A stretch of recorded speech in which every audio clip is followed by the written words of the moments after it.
Hi, this is Don Coscarelli, and welcome to the home movie segment of the LaserDisc. I'm sitting here with Reggie Bannister, who's been kind enough to join us. Yeah, I'm here. I'm here, Don. I don't like to miss home movies. You know what I mean? Yeah. Well, hopefully we won't bore the audience out there with them. No, this is great stuff. And I remember this all this stuff in the White Room was, it was kind of House of Pain stuff for me. You know what I mean? Well, there's no question about that because a Phantasm movie isn't a Phantasm movie if we don't have Reggie hit the deck numerous times. Got to hit the deck numbers. Absolutely. Yeah. And glad to do it, Don. Thanks. There's a little behind-the-scenes work that can show how we did some of the effects with this flying through the. You can see the mirror set up for the space gate. Smoking. Oh man, I remember this. 1, 2, 3. Now we were trying to achieve the effect of the space gate collapsing upon itself in some kind of interdimensional time warp and sucking me into it. That was the plan. Now we were doing this the low-tech way, where we had you wired up to a couple of ropes there on your feet. And every grip in the world. Throw a canister at Reg. Yeah. I got hit a couple of times, actually. You got nailed right on the head one time, I know for a fact. But we used a wind machine and pulling on Reggie's legs and a lot of good acting on your part. Well, thank you, to sir. make it seem like you were really being sucked back in there. This stuff looks a little hokey here, but on the film, it looks great. We actually had a video tape recorder. This was quite ahead of our time back then, a very primitive one. We'd watch the takes afterward, save film. Yes. Tommy's funeral.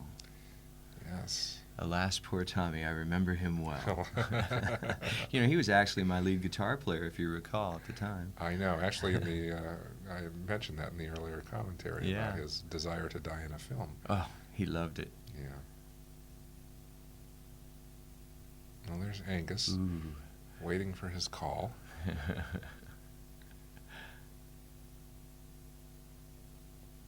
Mike really led the life of Riley on this film as a young kid, having access to this dirt bike, hot car. Yeah, can you imagine? I mean, shooting the .45, just like, what kid wouldn't want to be in his place? I should say.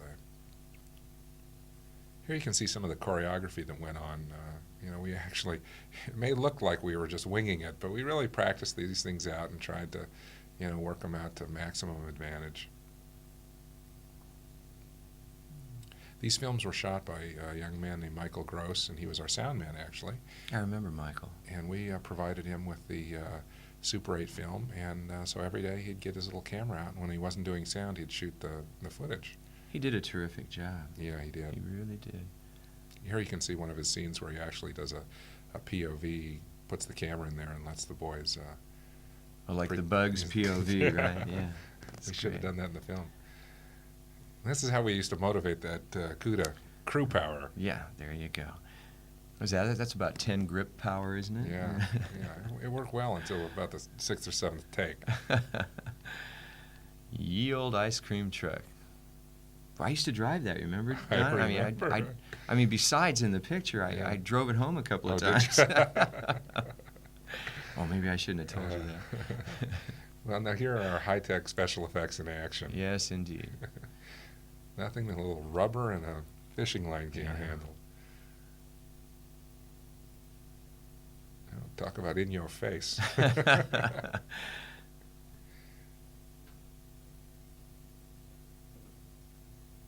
it looks great, Yeah, well, quick cutting, good acting. That's all it takes. There's Adele Lustig, our wonderful production coordinator. And here we are at Sunnyside Mortuary. Ah, yes. Fresh caskets, ready to go. Fresh caskets sounds like a song. I'm inspired. Give me my guitar.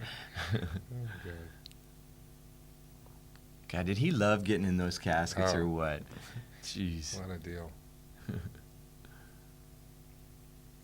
Yeah, we shot at Sunnyside down there, and Reggie, now you actually ended up getting a job after the film was over. The most amazing thing, Don. I needed a day job at the time. I was playing a lot of music, And I answered an ad that was in the paper. It turned out to be driving a truck for a floral delivery. It turned out to be Sunnyside's flower shop. Wow.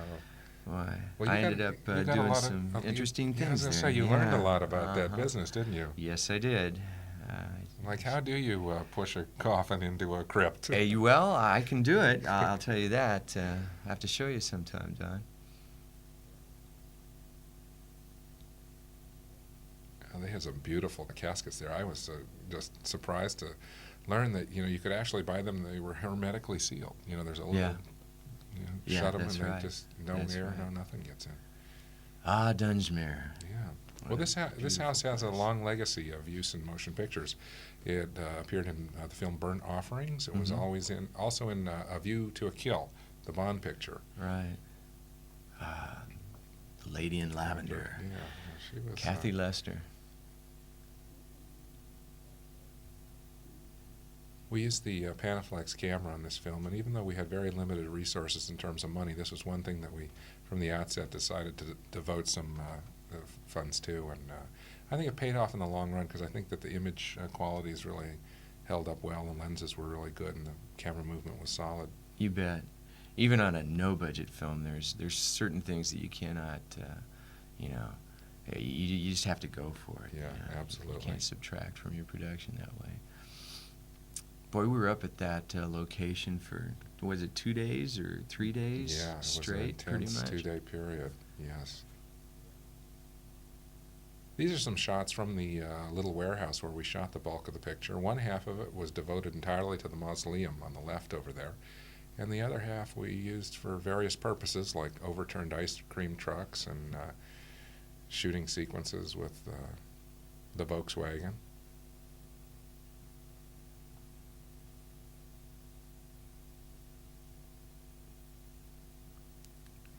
We used a lot of cobwebs in this film. A lot of webs, yeah. That's Mark Schwartz, our first assistant cameraman, laying out the cobwebs. He also helped build that mausoleum. There were no real lines of distinction along crew lines like in a regular film on this. No, there really everybody wasn't. did everything. The actors lugged equipment, as did the director and the producer. This sequence involved the puppetry of the fingers, and if you take a good look in the next couple shots, you can see underneath the landing there is where the puppeteers worked, and they used this mirror here sitting on this person's lap. It's kind of an optical illusion to see what was going on up on top. You can see them watching puppeting in the mirror there. I think all the effects came out really nice. I mean, everything was so organically done, like we're talking about thread and wire and, mixing up yellow stuff, trying to get the right consistency, using milk at first, right, in that mix, and then that milk would spoil it, and it just smelled terrible. The place would stink. Oh, God.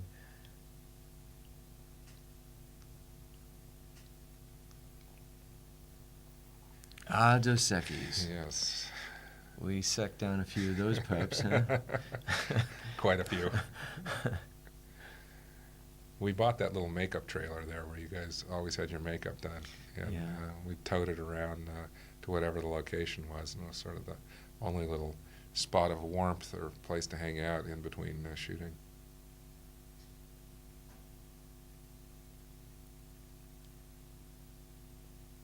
Was that the rent-a-casket there? Yeah, that's it. That was our casket. And we're back in the mausoleum set. You can actually see off the mausoleum wall there. That mausoleum we really put to good use. I mean, we were able to shoot a big chunk of the picture there. Oh, that was a beautiful set. Yeah, I mean, it really looked so real. I mean, yeah, absolutely.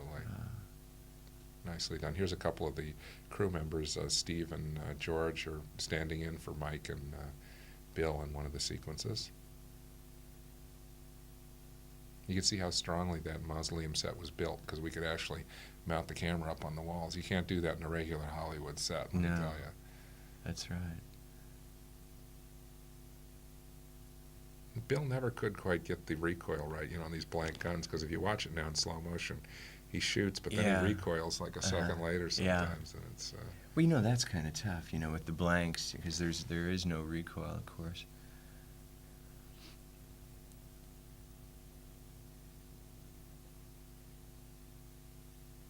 That one looked pretty good.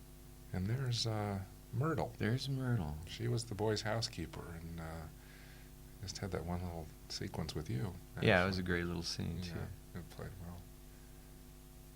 Kind of a shock scare. Yeah, out of nowhere, absolutely. Yeah. Well, here's the door being blasted off. Yeah, and you can see the way that we did this is Paul Pepperman, we had him suited up with a motorcycle helmet there so he wouldn't get injured, and he'd grab onto those handles on the back of the door, which was not attached. The hinges were taken off. And on action, he'd just dive forward and fly towards the camera and then land on his back and pull the door on top of him so he would stay hidden. Look, it looks great. Probably cost you $10,000 of real special effects. Oh, yeah.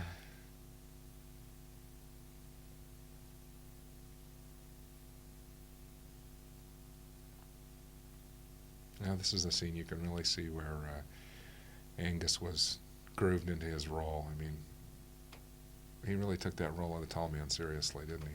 Boy, you know, always. Always. Here's a funny shot, the crew sleeping in the back of the hearse on the way up to location. Boy. Oh, God, there's that big wind machine. I think that had a 100 horsepower Volkswagen engine, and man, that thing could really put out some wind. Oh, yeah. Look at that. This was kind of a painful scene here, too, because actually I think Michael was in front of the wind machine throwing pebbles. I know I got hit more than a few times. It must have been freezing in front of that thing. Oh. I mean, it was a cold night, and then you got that wind chill of 100-mile-an-hour wind. Oh, it was so cold. And then, of course, Kathy is like in this, you know, real light lavender dress, you know, very sexy looking, but... I still want to know what you're thinking about there, Reg. I'm probably not thinking much, Don. That was about the 21st hour of shooting, I think. Oh, my God. These are some of the Red Planet sequences. We painted one of the walls of the mausoleum red, and we used to blow some smoke up alongside of it, and that's how we got those sequences.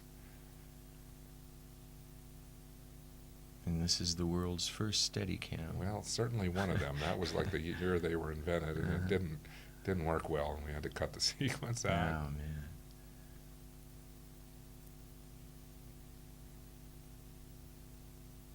Now, this was an ingenious plan that Michael had to get out of this room. Certainly was, wasn't it?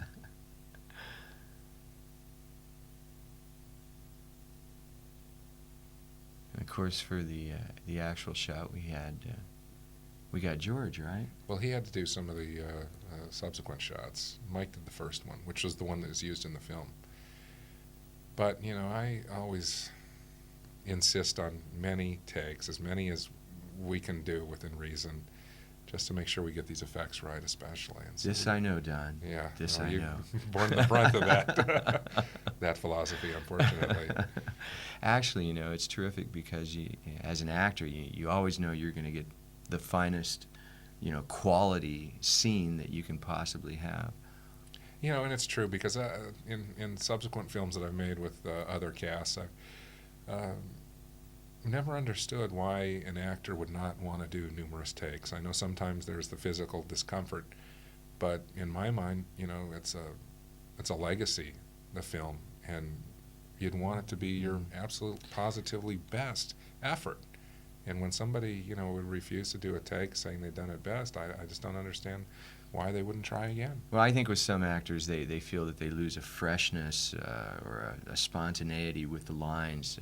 Well, that's... But, you know, I don't really feel that way. I think that more is better in that circumstance. Now, you're about to have a shotgun blasted right by you. Yeah, aren't see, you? I've got some aluminum foil taped on my face to protect me. Yes, this was a high-quality equipment shot here, huh? Yeah, you can see me sitting Get that in the trunk. tinfoil. Boom. No, put it on Don's head. That's the way.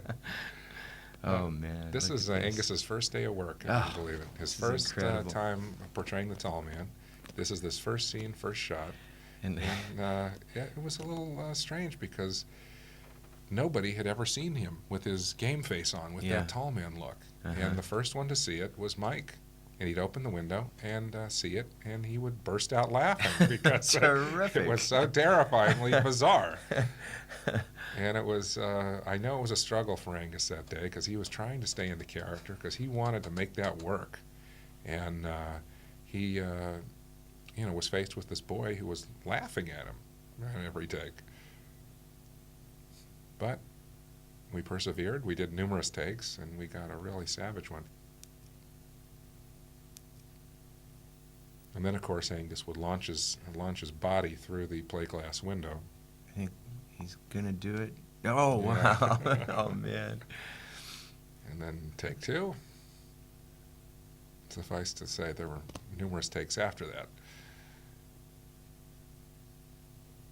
This is how we did the sphere sequence. We just have a pitcher who would actually throw the ball. And coming up are the very first camera tests. Here they are, in reverse of the ball flying. And when we started out to make this sphere sequence, none of us had any kind of experience working with a mirrored surface. And for the first day or so, we were literally trying to light the sphere. And suddenly someone came to the conclusion, the realization that a sphere, chrome sphere, is a mirror. And you don't light it, you light the surroundings. So what we had to do then is we put the light on the walls, and we actually put a fake wall in there, you'll see.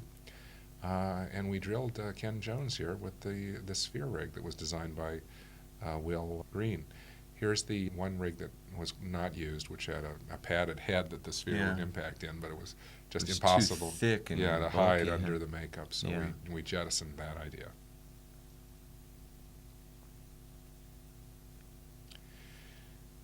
That's It's a nice car is what it is, Don. 340 4-speed. That's a beauty. Cuda. And I remember driving that back from the Dunsmuir house, and it was raining and the sunroof leaked. Oh my God, we were just soaked. God. Well, this is one of the big quandaries we reached in making this film. One of the obstacles is this scene called for Angus to surprise Mike at the door, grab him by the throat, hoist him in the air, and carry him 20, 25 feet over and hurl him into the hearse.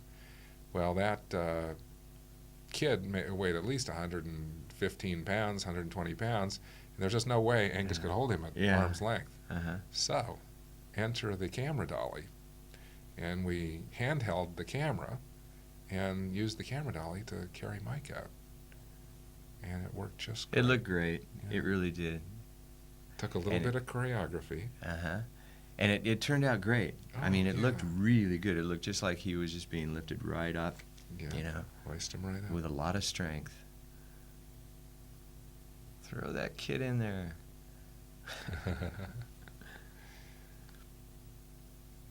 Oh, this is a fun day. This was, Bill had just written, or, what he had of Sitting Here Till Midnight. I think he had done it the night before. And we had to do that sequence with the guitars, and we sat down about an hour before we filmed it, as I recall, put this thing together, and we added this little rock and roll sequence at the end to kind of give it an ending. But that was a lot of fun. Yeah, I love that song. And it's in the supplementary materials, I believe, also. Well, this was the big finale of the film, and obviously one of the real successful moments of Phantasm, which is the fact that Mike cannot escape the tall man or his creatures. Oh, that's what's so frightening about the film, Don, is he's everywhere. I mean, you can't go anywhere where he's not. He's kind of omnipresent in that way. He's really an awesome character. Well, even though it had overtones of sci-fi, basically the tall man is the embodiment of death, and you cannot escape it. Yeah. Here's our dwarf creature getting ready for his big scene.